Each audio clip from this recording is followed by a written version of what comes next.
Assalamualaikum warahmatullahi wabarakatuh.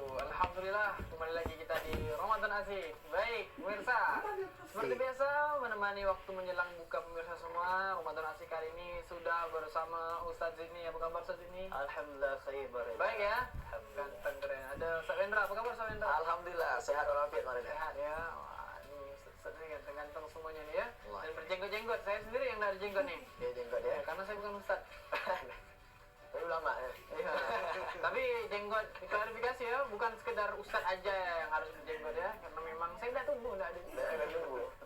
Kumis pun tidak ada kumis. Nah, baik. Kita seperti biasa Ustadz, ini ada info unik yang mau kita bahas sama-sama ya. Baik, siswa SD ini diberi PR hitung 10.000 butir beras. Jam 2 pagi belum rampung, keluarganya frustasi. Siswa SD diberi 10.000 butir beras, hitung 10.000 butir beras. Oke. Seorang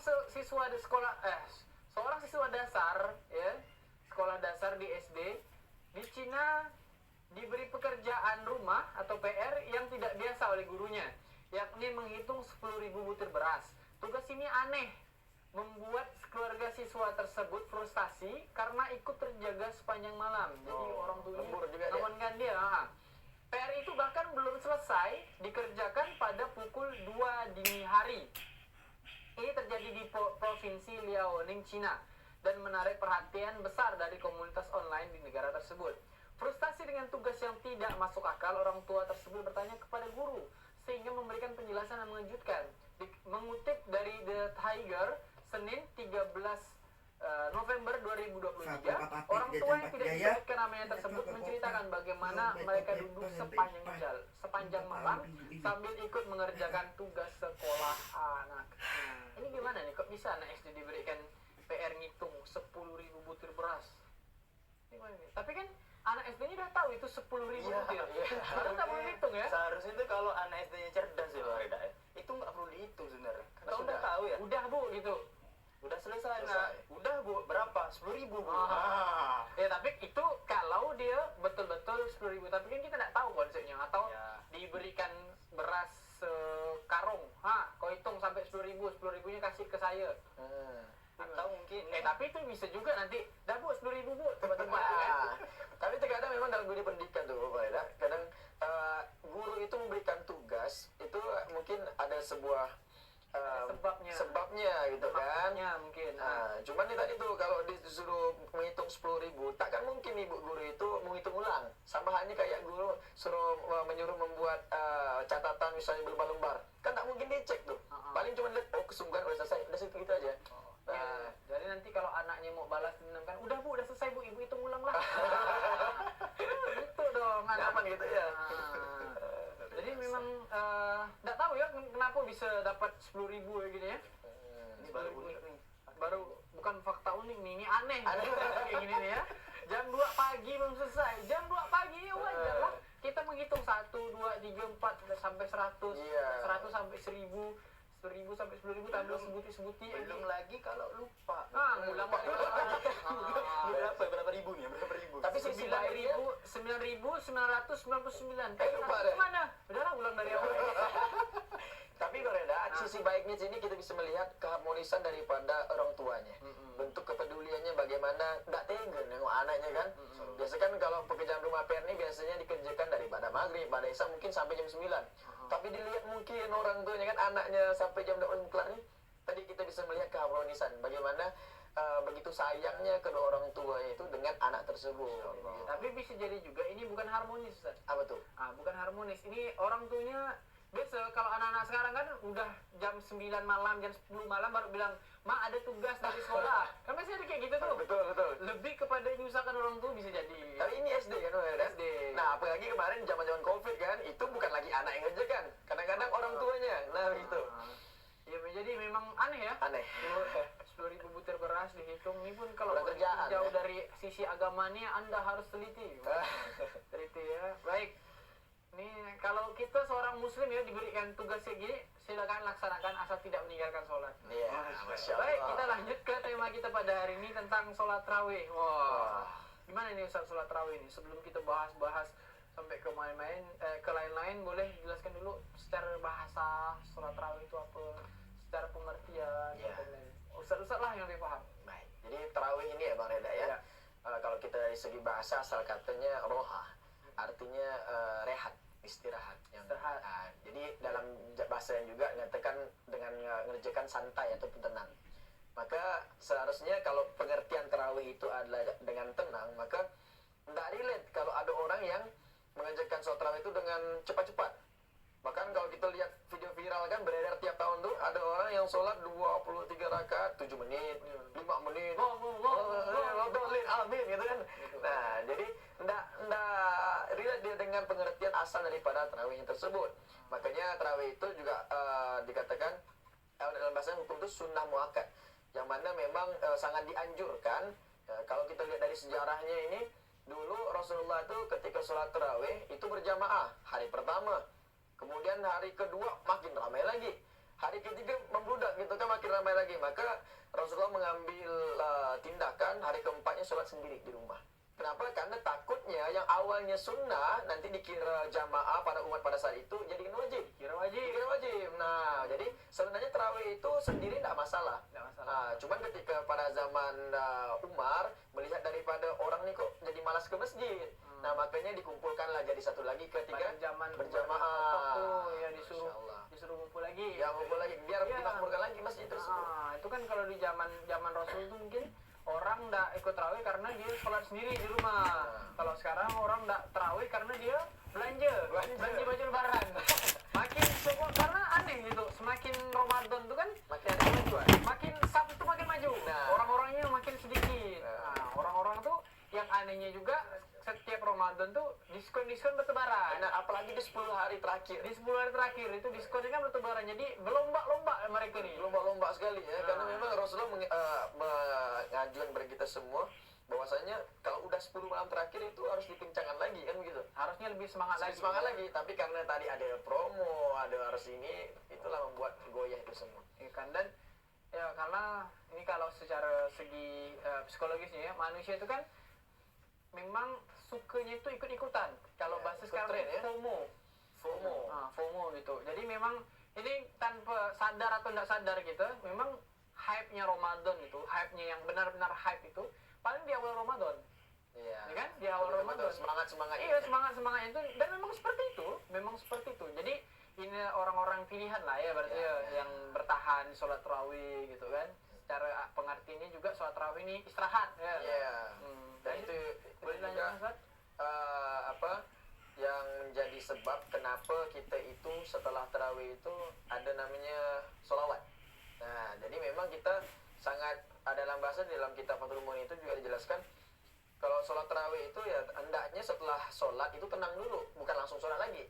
Makanya para ulama berijtihad bahwasanya tadilah ada sholawatnya gitu kan, biar ada rasa tenangnya. Ketika udah tenang baru lanjutkan sholat lagi. Nah, jadi biar dapat vibes daripada tarawihnya tadi.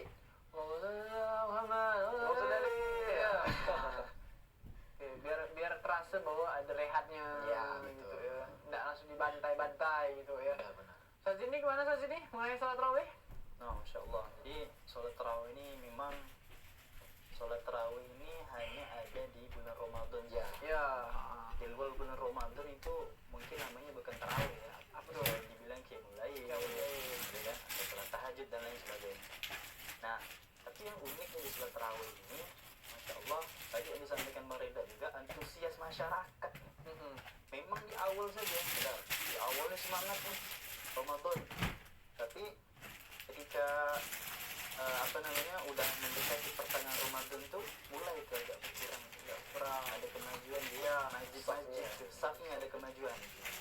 Nah, berkurang karena tadi adanya promo, diskon dan lain sebagainya di salah satu sebab. ya, Ya salah kan? satu sebabnya. Jadi kapan lagi gitu kan bisa dapat promo seperti itu kalau memang istilahnya orang tersebut memikirkan kan. Ali bin Abi Thalib kan pernah berkata itu, orang yang cerdas itu adalah orang yang mempersiapkan kematian. Maksudnya dia itu mempersiapkan amal untuk nanti setelah matinya. Ya. Kan Ramadan kan nggak tiap hari ya. Iya betul. Kalau belanja kan bisa kapan-kapan aja juga bisa gitu kan. Makanya Promonya pun itu bukan betul-betul promo biasa tuh. seperti itu. Biasanya. Jadi ya begitulah, sangat dirugikan, sangat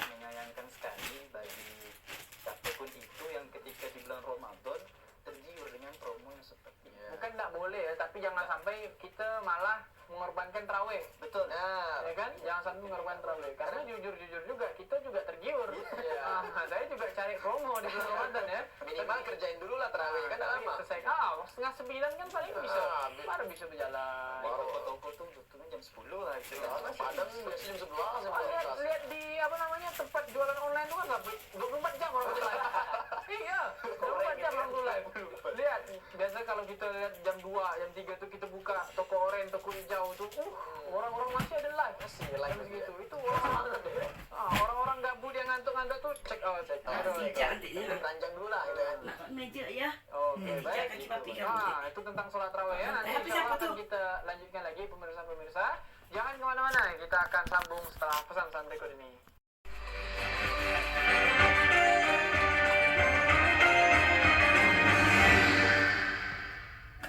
Alhamdulillah, kembali lagi kita di Ramadan Asik. Nah, tadi pemirsa udah kita bahas tentang info unik dan tema ya, Dan tentang asik. tobat maksiat. Sekarang kita masuk ke pertanyaan yang sudah hadir ya, pertanyaan dari netizen ya. Kak mau tanya, nanya kakak nih, siapa sini? Ada kakak sini. Bolehkah perempuan memakai handphone berlapis emas? Bolehkah perempuan memakai handphone berlapis emas? Lapis emas.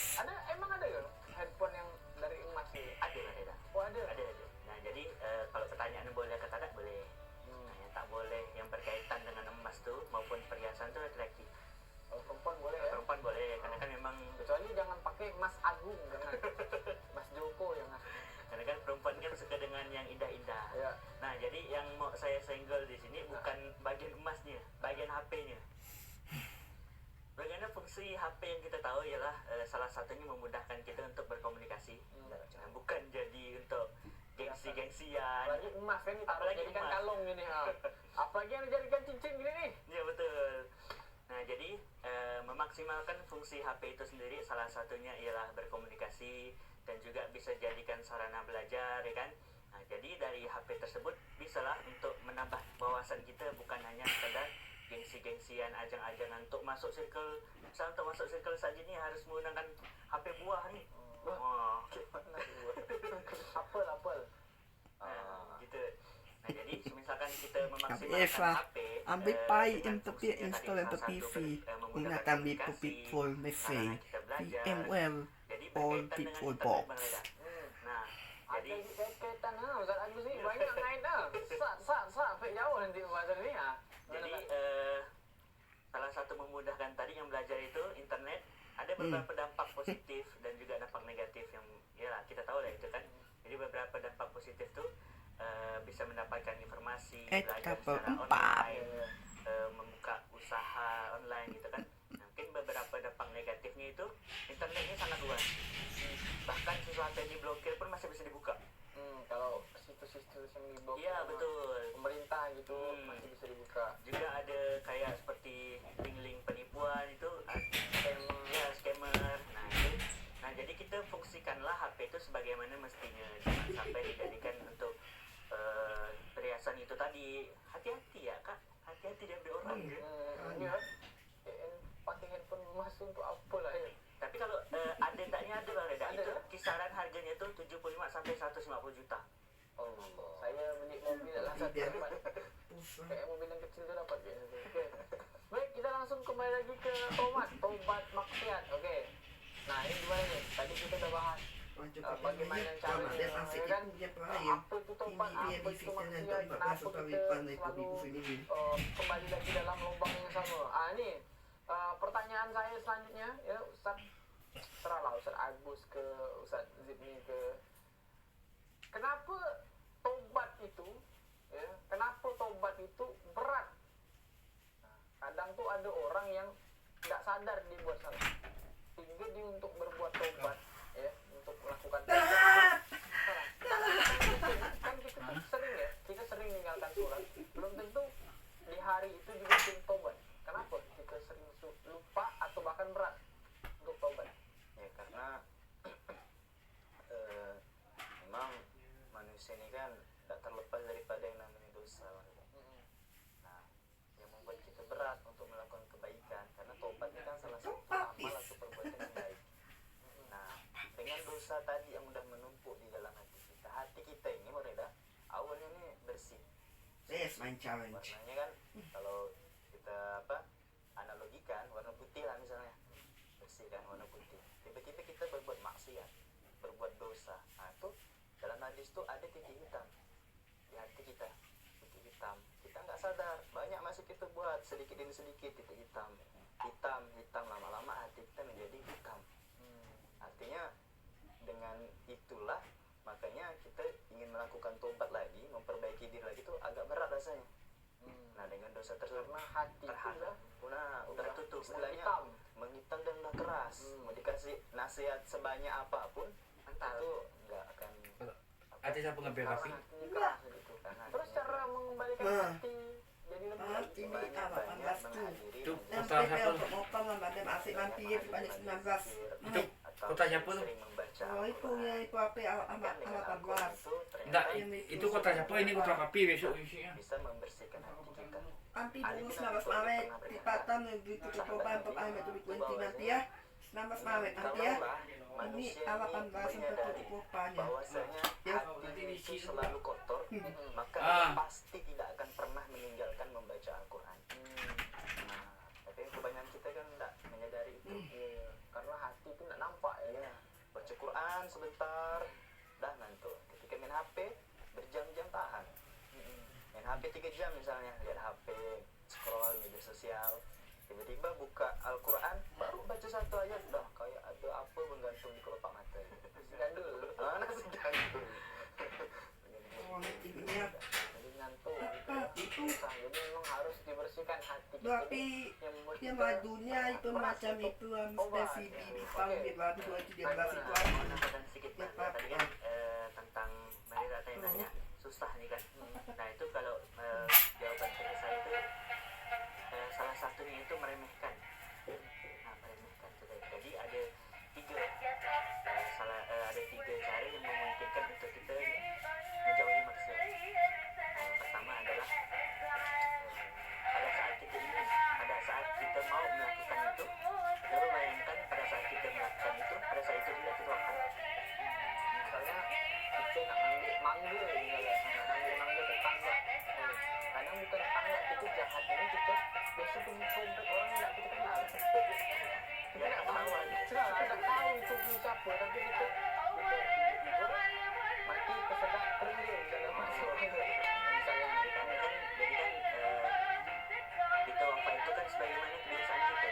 Kalau kebiasaan kita terlalu sering melakukan maksiat, terus kita wafat dalam keadaan itu, di dunia kita dah mantap kayak di dia.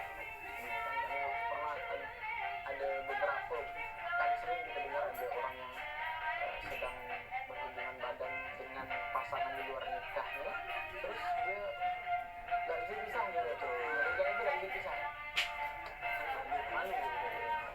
Mungkin yang kedua itu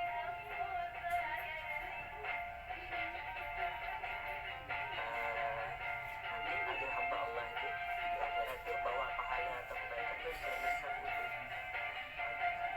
Nanti Allah bilang itu tuh bisa terbang, balikan lagi tubuh yang berterbangan. Itu bisa dijawabkan ciri-cirinya itu seperti apa?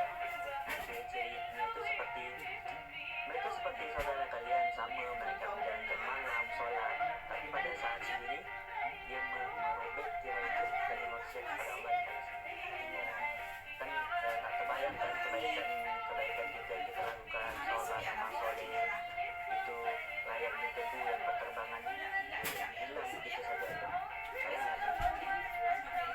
Nah, yang ketiga itu ya itu tadi meremehkan.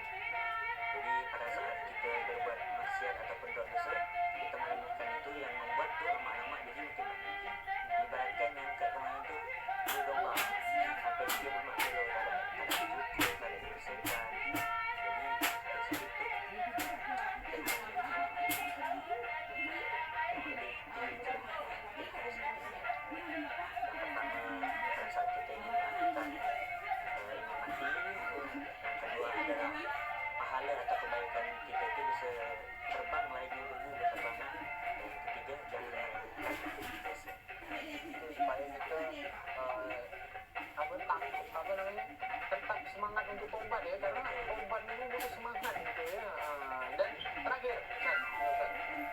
tobat yang paling utama itu tobat akun. Ingat saja. Maksudnya tobat tentang aku atau bagaimana caranya atau aku pun itu. Oke, itu ada di dalam surah At-Tahrim ayat 6. Itu tobat yang nasuha. Tobat yang benar-benar sebenarnya tobat. Sampai di fase kita itu meninggalkan maksiat itu sampai kita benci, sampai kita itu takut sama Allah. Kita tak suka, jadi karena kita tak suka sampai membenci, menyesali perbuatan itu, kita tidak takut sama Allah. Dan juga di dalam surah Al-Baqarah